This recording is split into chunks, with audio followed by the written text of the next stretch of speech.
ஒன்று கொஞ்சம் கடைசி அதிகாரம் கடைசி வசனம்.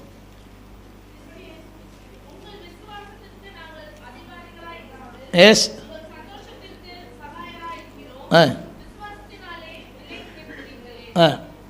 22 கூட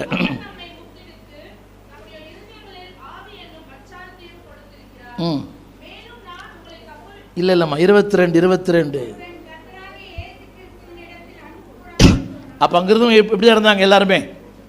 அவங்க யார் தான் கேட்டேன். தமிழ் புரியலையோ? அன்புக்கு வராமல் போனால் அர்த்தம் என்னன்னா அங்கே யார் இருந்திருக்கிறா?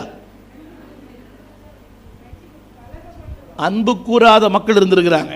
தமிழே புரிய மாட்டாங்க. ஒரு கர்த்தர் இயேசு கிறிஸ்துவினிடத்தில் இப்படி கொடுங்க, இப்படி சொல்லுங்க, சபிக்கப்பட்டவர். என்னங்க? ஹலோ, 2வது குறிப்பு என்ன பாருங்க எல்லாரும். சபிக்கப்பட்டவருக்கு எப்படி இரு நீ?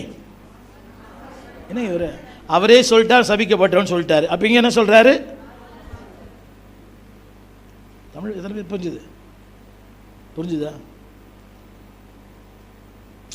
Is not a good man. Tamil புரியலையே? அவன் யார்? என்னடி பார்க்குறீங்க?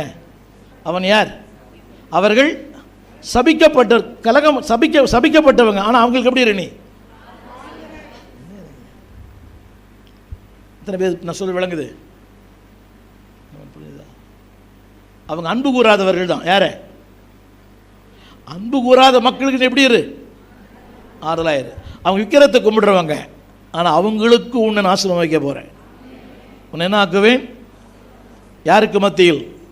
விக்கிரக ஆராதனை செய்கிற மக்கள் மத்தியில். புரியுதா உங்களுக்கு? ஒன்று புரியணும்.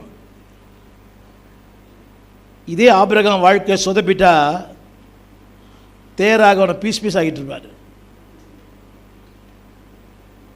தமிழ் புரியுது?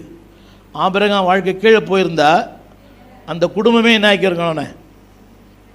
எனக்கு அப்போவே தெரியும் இது நடக்கும், அப்போவே தெரியும் நீ இப்படிலாம் நான் ஆகும், அப்படியே தெரியும் நீ கஷ்டப்படுவ, அப்படியே தெரியும் நீ பிச்சை எடுப்ப. என்ன புரியுதா உங்களுக்கு? இதுதான் உலகம். ஆனால் தேவன் அப்படி அல்ல. அப்படிப்பட்டவர்கள் மத்தியில் அவனை கர்த்தர் ஆசீர்வாதமாக்கி அவன் சந்ததியை ஆசீர்வாதமாக்கினார். அவன் சொல்ல மாட்டீங்களா?